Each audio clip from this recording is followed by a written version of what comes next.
Fondé à Grenoble en 1619 par saint François de Sales et sainte Jeanne de Chantal, l'ancien couvent de Sainte-Marie d'en Haut abrite depuis 1970 2000 ans d'histoire dauphinoise.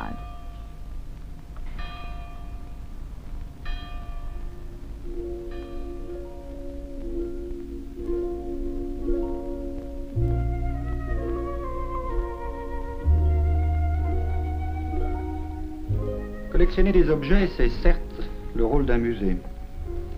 Mais un des plus gros problèmes, sans doute, c'est de les conserver. Et ça, ce n'est pas si simple. Ce sont des objets de toute nature. Le bois, le métal, de pierre, des vanneries, des tissus. Et pour cela, nous n'avions jusqu'à présent que des méthodes, disons, empiriques, c'est-à-dire très imparfaites. Et on a pu constater que, après quelques années de traitement, souvent, les objets continuent à se détériorer. Alors aujourd'hui, il faut songer à quelque chose de plus efficace. C'est ça que nous cherchons.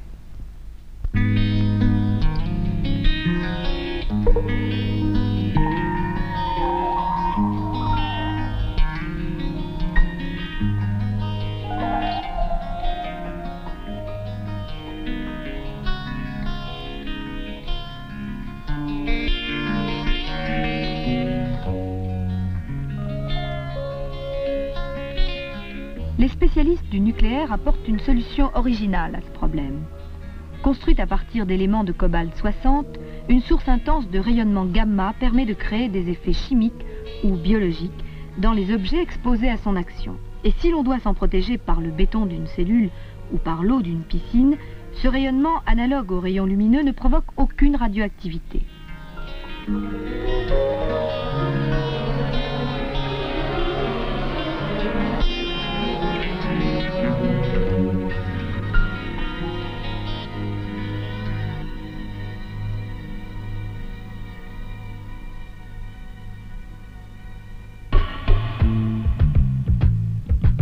La simple exposition au rayonnement gamma permet la destruction totale des insectes dans les bois de ces poteaux funéraires australiens. La dose d'irradiation est très faible, pouvant même se répéter plusieurs fois sans risque d'altération des matériaux ou des pigments.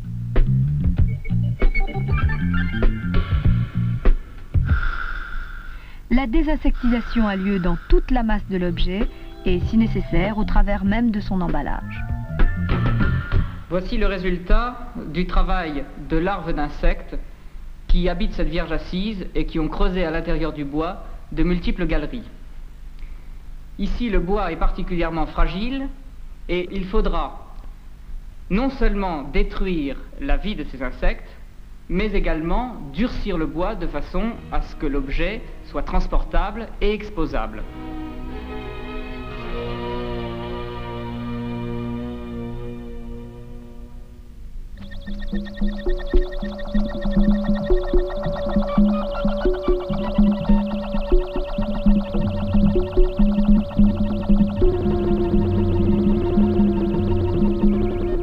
Et lorsque l'on regarde de plus près ces termites, capricornes ou vrillettes, dans leur tâche inquiétante de destruction, on prend mieux conscience de l'importance du problème.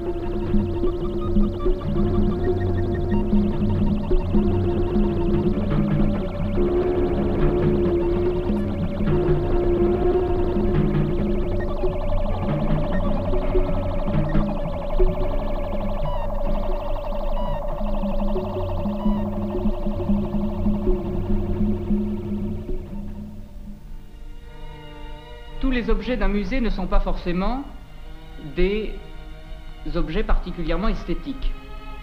Ils peuvent représenter la vie de tous les jours, ce sont les témoins de la vie coutumière des populations passées. Ces objets humbles sont par milliers dans nos réserves et nécessitent un traitement de masse. Il faudra donc trouver une technique qui permette de les traiter dans leur totalité.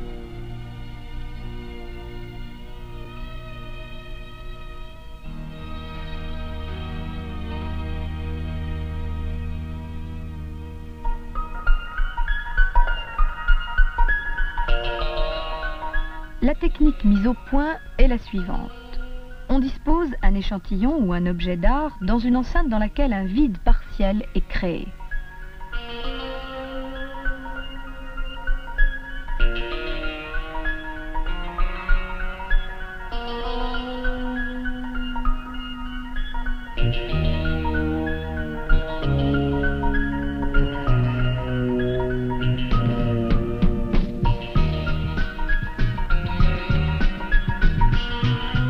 Ainsi, une résine liquide peut être facilement transférée et pénètre en profondeur dans le bois.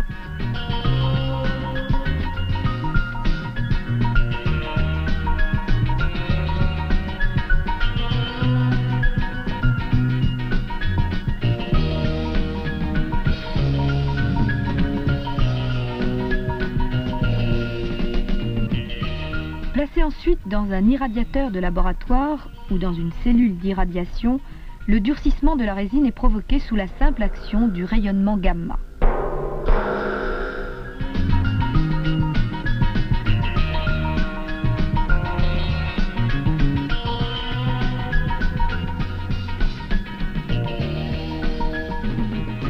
Bien que la pièce soit consolidée à cœur, les traces du traitement ne sont visibles que sur la coupe.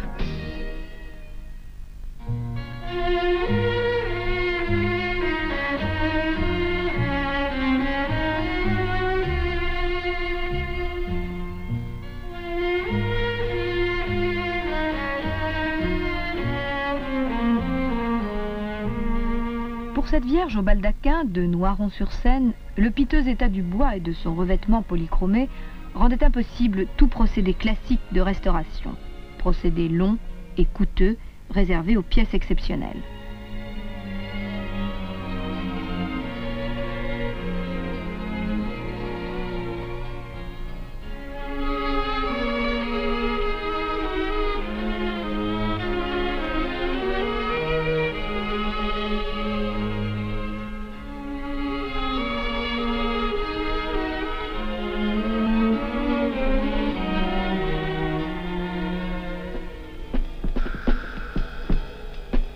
Bien que le traitement soit délicat pour tous les bois revêtus, il a été possible de remettre aux artisans des objets parfaitement consolidés, pouvant réagir favorablement à leur minutieux travail d'orfèvre.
Maintenant soutenue par un squelette en matière plastique, cette Vierge au baldaquin a retrouvé sa splendeur originelle.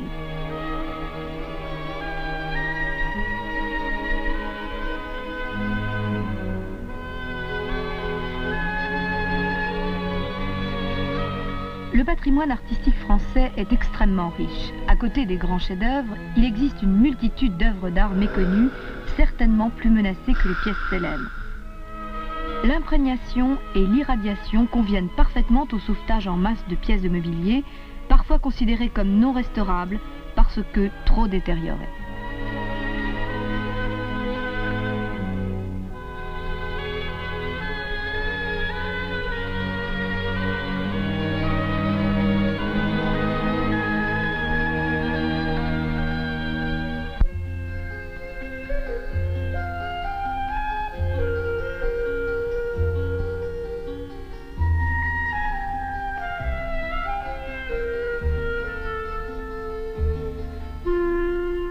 programme nucléaire mis au point sur les bois fut alors étendu à la consolidation d'autres matériaux poreux comme le bois gorgé d'eau ou la pierre altérée.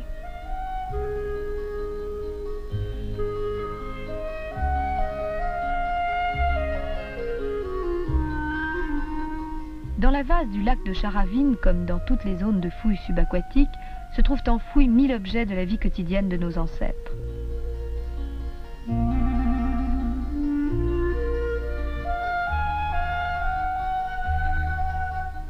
La parfaite conservation apparente de ces objets est trompeuse, car le bois gorgé d'eau, mou et fragile, ne peut sécher sans dommages irréparables. Sortis de l'eau, il est indispensable de les maintenir dans un milieu humide protecteur, ce qui permet un simple rangement dans les réserves d'un musée.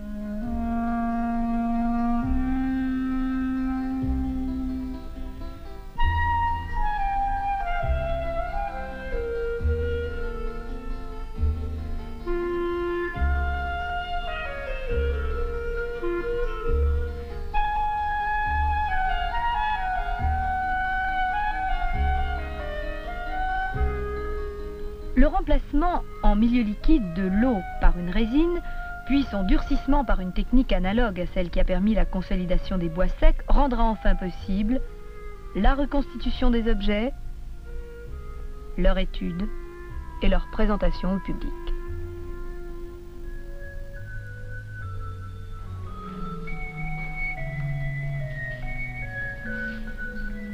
Comme les objets en bois anciens, les objets en pierre ont souvent été altérés. Ces altérations sont le fruit des agents atmosphériques, tels que la pluie, le gel qui entraîne l'éclatement des pierres, tels également que le vent ou le soleil.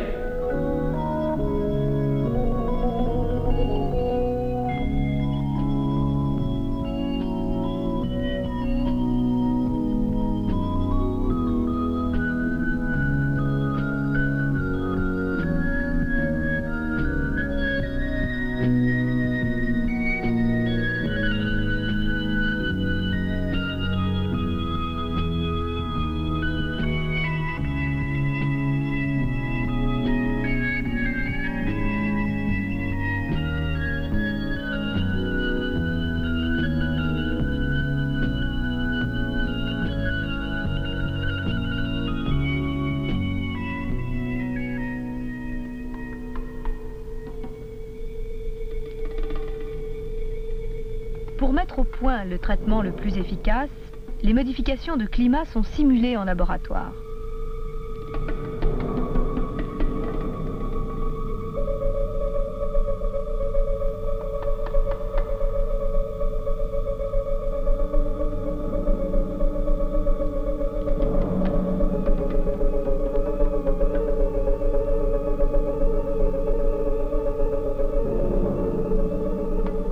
Après un mois d'essai, la comparaison entre une éprouvette consolidée et un témoin non traité est riche d'enseignements.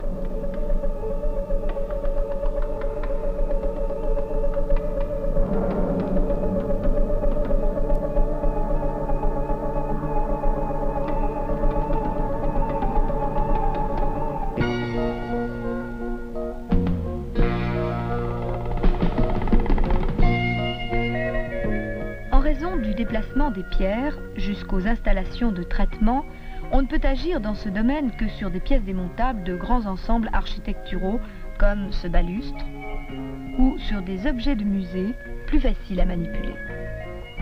La porosité du matériau permettant la parfaite pénétration d'une matière plastique liquide, cette méthode paraît une nouvelle fois apporter une solution originale et intéressante.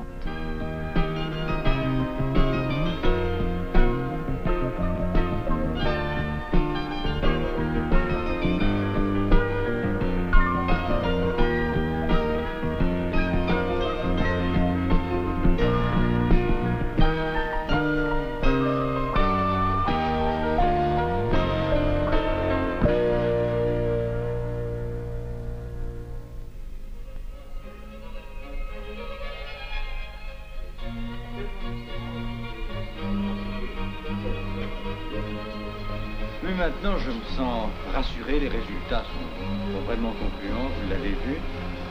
Rassuré et même enthousiasmé, parce que quand on y réfléchit.